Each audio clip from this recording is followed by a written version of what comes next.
It will help people because it's done by somebody who's autistic and dyslexic for people that are dyslexic and autistic. And we do look at the world differently. Now, if the MiiM language was used, it would save millions of pounds for the NHS. Hi, so what we're going to hit on in this episode is how we believe.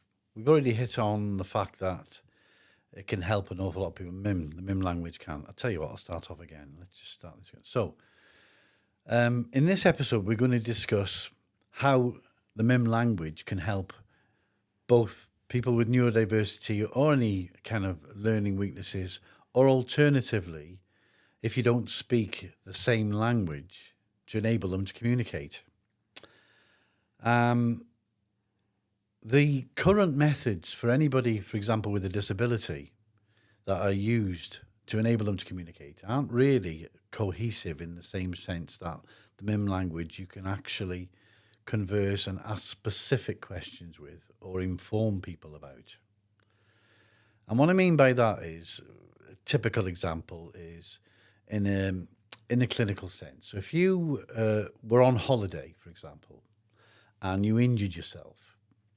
Now, I know that the NHS would immediately employ an interpreter over the phone if it was in the UK, but that can still take a lot of time. And if it's an acute injury of some kind, the ability to enable a clinician to kind of really narrow down where the issues are is where MiiM would come in. Quick diagnosis as such. That's right. And so it'd be interesting to hear from you, although these are things that we've done organically in terms of realising it can help people educationally in the digital field and in translation, interpretation and communication. The original intent was there, but has it progressed the way you want it to? And is it progressing the way you want it to? Well, again, I've designed so much into it, but again, it's like anything. It's going to be it'll be its own breed at the end of the day. It will create whatever it needs to create, because it will fill in. It will fill in because the likes of me, as I said, I'm autistic and dyslexic, so I struggle trying to find meaning, trying to put a word in that I mean. So MiiM will help it because they'll know through pictures how they feel, but not through actual A, B, C, D, and E. So that's the way I see it helping people. So it'll give them obviously a pictorial way of explaining themselves. Can you remember as far back as when you were creating it? Yeah. And can you remember, right, okay, I want this to help people because it will be able to do. Yes. Or whatever. So what was the original intent?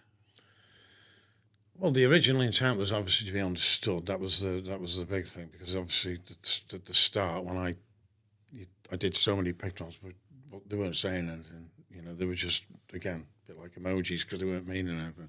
It was only when I first started developing the language with all the different nuances, that's when it started to kick in being a language. And that's when I realised, whoa, this will be able to say this and this will be able to say that, if that makes any sense. And do you think it differs from the existing methods that are being used now?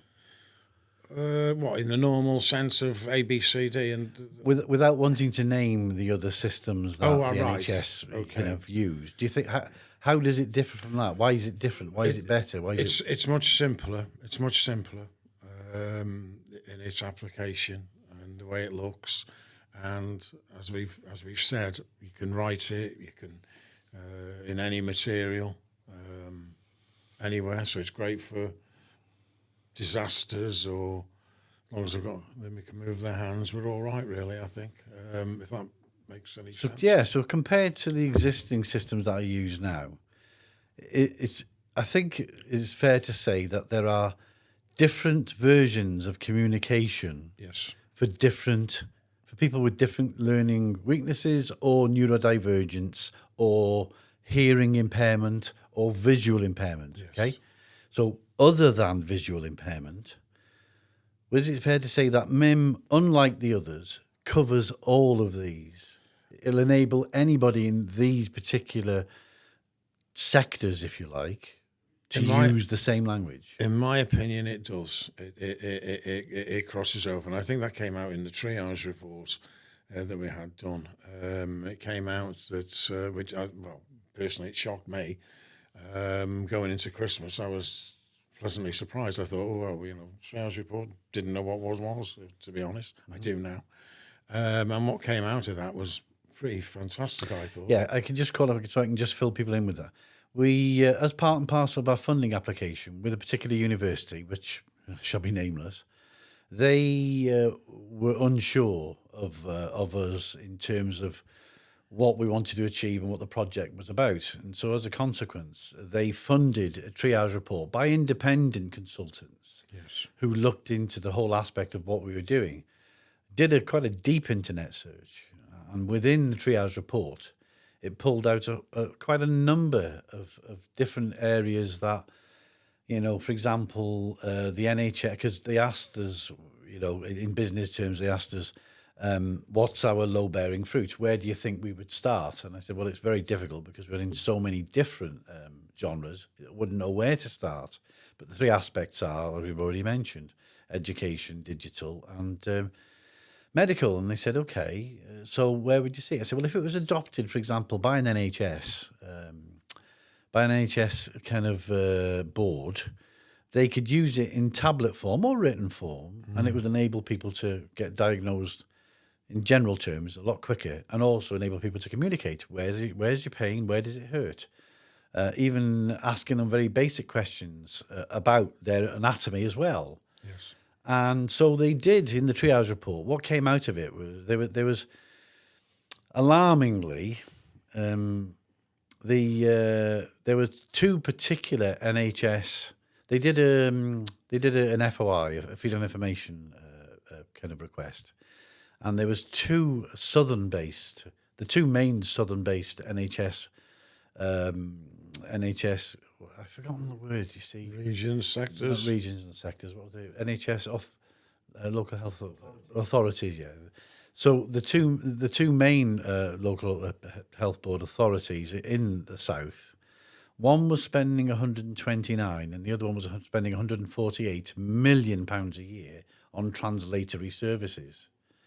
Now, if the MiiM language was used, not only would it be instant, but it would save millions of pounds for the NHS to enable them in a very, very sharp kind of way to make the whole process simpler and easier. Because if they had it on signage, if they had it on a tablet, if they had it in booklet form, or gave people the ability to write whatever they wanted to, that would save millions and be a lot more efficient.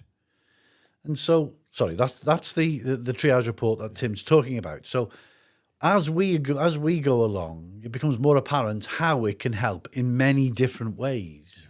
Sorry, Tim. No, it's fine.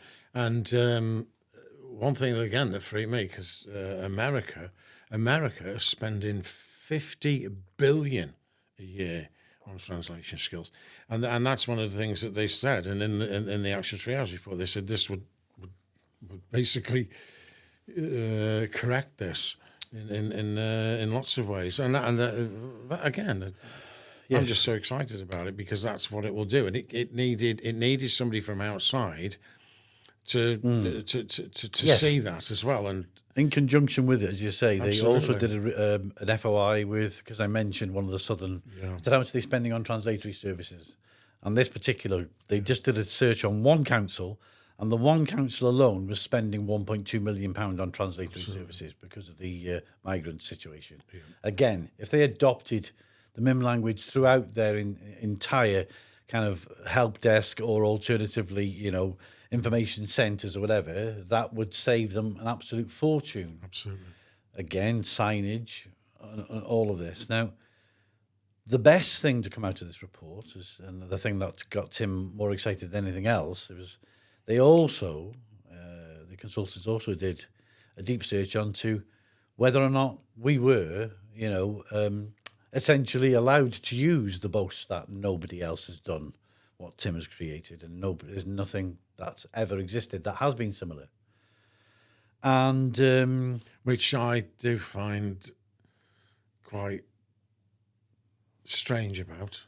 because as I've said, going back to one of our original comments is surely this somebody's got to have done it before. So it was, as I say, it's the incredulity of thinking, oh, nobody's done it. That's weird because it's such a simple idea that surely somebody's done it. Well, it is. Simple as much as it looks simple, Yes. it isn't simple, and I think that's the hard bit. So depending on who actually picks it up and looks at it, because I know it's quite what I'm about to come out of my mouth does sound strange, but if you're going to do a language, you have to throw any bias out the window, because again, one of the questions I just a simple question I put into the guest room is like, I love spiders, and I don't. So it's not about me. Well, I don't dislike them. I just don't like the fast ones. It's a good reference point. I'm sticking my neck out here, but they pulled 3 particular ideas out of something that was similar to ours. One was like a hieroglyphic. Another was basically Morse code in a lozenge. And the third was something that I'm going to use the word because I can't do it any other way because it needs to add this kind of weight to it. One was Google. And Google tried this in 2012 and it was called Bliss. And they abandoned it because they just couldn't do it. And again, that's from my point of view, that blows me away because as I said to me to my sister, this thing inside this skull is amazing, and I find it's I do. I have an awful lot of fun with it, and I do because it's a whole new podcast, but it's a real strange place, my head, and it just gets in flux with all sorts of things. So to actually, it's very, very hard for me. This is the way I am, and that keeps me on the straight and narrow because I do because my head goes all over the place, and hopefully people out there that's listening to this will be those sort of people where you just there's just so much information in your head. It's very, very hard to control it and put stuff to come out of my mouth. As you say, there's an awful lot that Tim's going through. Speaking of all of that, though, we were saying it before we hit the record button on this episode, and you were kind of saying how, as a child, you struggled to read. Oh, I did. Has developing MiiM and the pictrons and even the way you communicate now, yes, has this helped you communicate? And to that, that's a question to both of you. Has it improved your communication skills across the board? Yeah,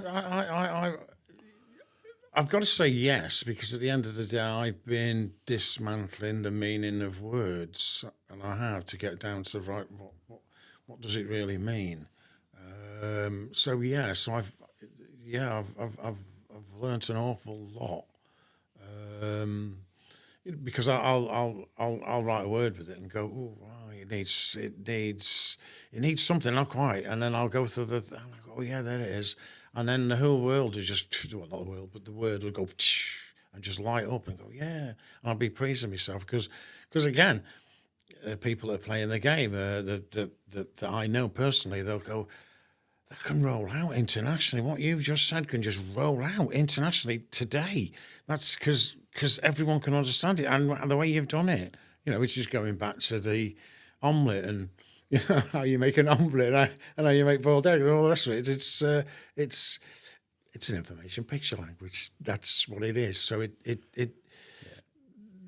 that's what I've done. I've had to look at language from a completely different way with no bias, and I didn't find that too hard really personally, but you do know when you're trying to create biases in, but I don't think there's anything. But there will be a lot of people listening to this who may be on the spectrum in some capacity. Yes. Listening to you say how much you did struggle with Oh, it's dreadful. But to now be in a position where you have your own language to help that generation. Yeah. Yeah, exactly. Well, because that's the whole idea, and that even came out in the triage report because we had about 4 4-hour meetings with them, Zoom meetings, and then they realise that we're not in it for the money, we're in it to help. And I think that lit bright with me. But going back, like, I have a sister, an elder sister, and she can just read like crazy. Brilliant. In fact, she's been published. Now, from a child point of view, I couldn't work out how on earth my sister could just pick this thing up and start reading all these letters, and I couldn't do it. I had no idea. I used to cry myself to sleep. I used to go to school, and then I used to get bullied at school for not being able to. And that was from even the teachers, because my age, you'd have the cane. Which, funny enough, actually, I had the cane once. We were doing the Normans, and I was colouring in a Norman shield, and I just looked out the window and went, "Why is that cloud that shape?" And I got the cane for it, or because they didn't know the answer. But again, this is how people like me work. We want the answer right away. We don't know why that is. When's the right situation to say, "Why is a cloud that shape?" It's because odd stuff comes into head, but we want the answers, and usually they're quite complex problems. But a lot of people in my day, not so much now, but they look at you and just think you're simple. But I remember I was sat on my father's knee, and he was trying to teach me to read, and he said, "You've just read that, and even now," and this is what a lot of people don't understand, I'm seeing words for the first time, and they don't, like, because, for instance, I don't, we've even got a picture on for it actually, but whatever. But I've got no idea how to spell it, and no idea how to spell anything. And well, the other day I showed you some notes, didn't I? And I said, I don't know what that says. And I wrote it. Yeah. And again, this is where pictograms will come in, because if I would have drawn a person doing an action or a texture or an event or whatever, you can see it straight away, or you'd go, of course it is. But so in answer to a long-winded way, yeah, it's helped me in lots of different ways, and hopefully, not hopefully, it will help people. It will help people because it's done by somebody who's autistic and dyslexic, for people that are dyslexic and autistic. And we do look at the world differently. Why? Because we're rewired. We're wired differently. But everybody is, and that's what comes across in different personalities. We're all different. Some people like yourself, that's a big car enthusiast and this, that, and the other. I don't know what I'm interested in. I'm interested in picture language. I don't know what I'm interested in. Well, I do, but we can't talk about it here. Okay. So, but it's a very, very interesting, it's a thought-provoking question, okay? It's a good question to ask, because if I'm having had time to think about what Tim said and what you said, what you asked, I think what it's helped us do in terms of that we've developed the language is, when you look and constantly, as I mentioned this before in the previous podcasts, you kind of see something new that you hadn't seen for a while, or see the way that Tim's described something, and you think, oh, that's clever. And what I think it does for anybody who has no learning weakness or anything of that nature is it kind of encourages you to take a simpler route, to kind of, how can I do that easier, in an easier way? How can I simplify the whole process of imparting that information? Think in if you like, unconsciously, you start to think in the way that Tim would think about something. Yes. Because of the structure of this, like, it's communication symbology. They're not words. They enable you to kind of communicate and open up a world that you just couldn't even enter into. Oh, it's a totally different world, and it is unique. And again, I've said it before, but it will be unique to everybody, and everybody will use it in a unique way, like a dialect, like their own language, because certain things within certain cultures will have more emphasis than other things. So they'll be using it in lots of different ways. And as I've said before, and as I keep on saying, I'm really looking forward to seeing how people use it, and I am, because I know I've designed it, so I know how exciting it can be, and how much more you can how much more you can say straight away visually without great big long words. Don't get me wrong, I love listening to incredibly educated people talk. It's like, whoa, I love that word. And you can see their brains ticking as they're trying to find the right word to say something. But again, in MiiM, you can say it, there you go, sort it, and you go, of course it is. Of course it is. And that's what you're referring to, I think. Yeah, to simplify it all, to literally give it a bottom line, if you distilled it all, it'll help us simplify the way that you communicate. Definitely.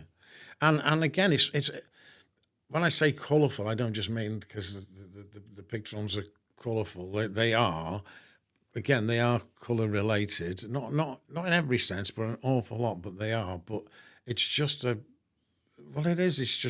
It's so exciting, and it's a clear. Well, it is, going back to the other podcast we did. It is. It's a naked landscape. You see what you see. It's a naked landscape. You say what you see. Yes. You really do. It's Yes. so obvious. Simply, they are just lines and dots and squiggles. That's what they are. Yeah. And it's amazing what you can actually see from using the pictograph. And again, a lot of the pictograms come from either from an awful lot of life experiences. Hopefully my lads won't mind, but we were in on holiday. I think it was Spain we were in, and they were teenagers, and there was a young girl on the campsite that we were on in France. It was France. Anyway, there's a German girl there. They had no idea. They had no idea how to speak to her. And obviously, years and years passed, like my boys had grown up. But they've even said, we could have spoken to her. We could have written it in the sand. We could have written it in the sand. And again, but you're still retaining your own languages. And that was key. Because I didn't want to alternate any dialects or you've got to learn this specific symbol to do this. So they're all related to movements and all sorts of different things. So this, again, that's from that. So there's lots of different areas that, for example, it's got to do this, it's got to be able to do that, it's got to do this, it's got to do that. And that's why years and years of work went in the bin.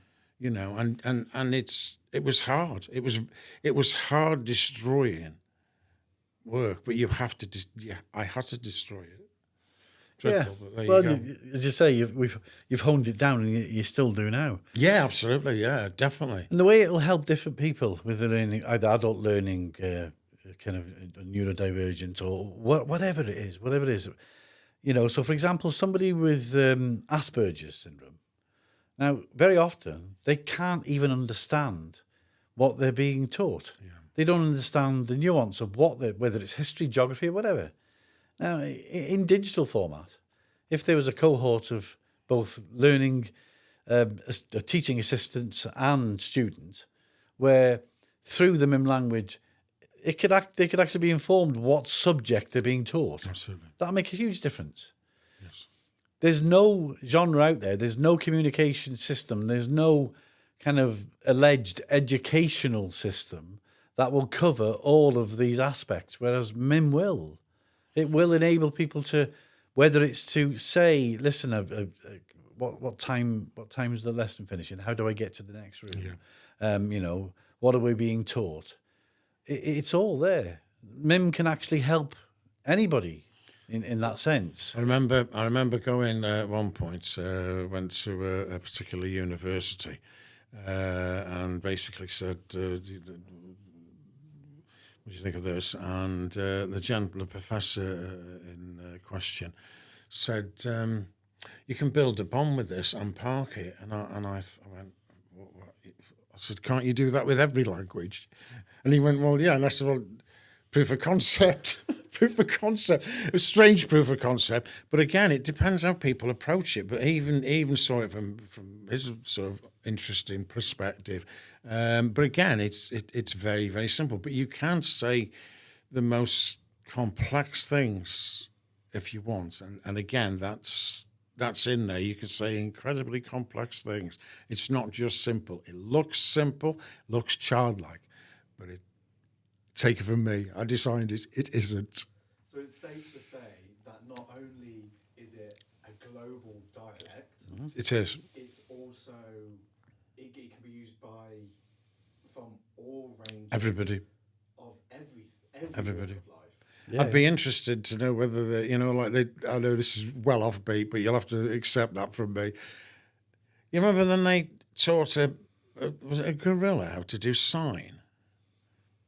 There is Because all he did was hold up cards. He didn't actually draw anything. Or well, he might have done that, but there is I a wonder communication system that a zoo in America use, right, okay. where chimpanzee can actually communicate with people that are visiting Right, by okay. pressing these images. Yeah, right. Well, again, that might help. I know it's strange. What on earth benefit that would be? I've got zero interest, but I'm sure somebody will go, that could be interesting. Into a whole new Or what's that crazy guy talking about now? Honestly, as I say, the whole thing is just huge. It is huge, and it is huge, and if I'm being honest, and I've got to be honest, what I've actually designed, Nat and David hasn't seen it all. They know of it. It's haven't you? But they don't need to, because it's what I've done is, well, I've just gone off on one of my tangents. 'Cause I had nothing to do. So if I had nothing to do, I'd rather delve into something. And what I know I've done, it's. I mean, well, it is. It's the whole idea of this podcast is Yes. it's the complete rebirth of MiiM as an idea, as a concept. Yes. Brand new websites, making, here's a classic we're doing within the website, that we're the new website that we're producing, and the podcast, which will now be our social media content as well. Yes. I asked us a very simple question of somebody in the label industry and asked them, listen, if you can't read, how can you read a food allergy warning? Is there a way to do it? And they kind of looked at me and went, no. Right. So if you had the means and the accessibility to create something that enabled you to read a food allergy warning, even if you couldn't read, or you're too young to read, or had difficulty to, Yes. wouldn't that make life a bit better? Like for dairy products and nuts. And they were like, actually, it wouldn't be a bad idea. So MiiM can give, that's one of the things that we'll actually be starting. Absolutely. We have our own logo, and the logo is called the OK Person. And it's called so. If you look on our website, if you look at miimmedia.com, it'll show you everything that we're doing. But the OK Person is actually a QR code. So we are hoping and we envisage that any way you want to access the MiiM language, whether it's a food allergy warning, an instruction, a sign, or anything of that nature, you'll just QR code it, and the message in the MiiM language will pop up on your phone And tell you if it's a can of peas or a can of peaches or whatever it is. So, yeah. So that's just one of the many ways that we'll be able to help you. One of the many, many ways. And it's literally giving accessibility. For example, anybody online, anybody who's listening to this that has a website, okay, big or small, it doesn't matter. If you have any condition such as ADHD, dyspraxia, dyslexia, autism, anything of that nature, they cannot read what you have put on your website. The MiiM language can give you accessibility to enable somebody to understand what you are trying to inform, sell, or not, or whatever you're doing. It will give access on a multi-platform basis, and that's what makes it unique. Yes. You can access the world. You literally can access the world, and for the first time ever, communicate social media-wise without this fear of being ridiculed because you spelt something wrong or your grammar's incorrect or whatever. That's gone. Like where and there. You've got the accessibility. It's a level playing field now. You can use one language that anybody, with or without any form of learning weakness can use. And I know, I hear myself, people. I hear myself, and we've discussed this. We have. But at the end of the day, there is nothing else out there. It is as unique as you want to use it. It's as simple as that. Good.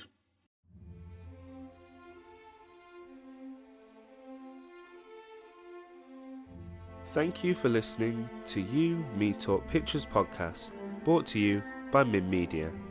If you would like to find out more about the work that MiiM Media are doing, then please head to the show notes for more details.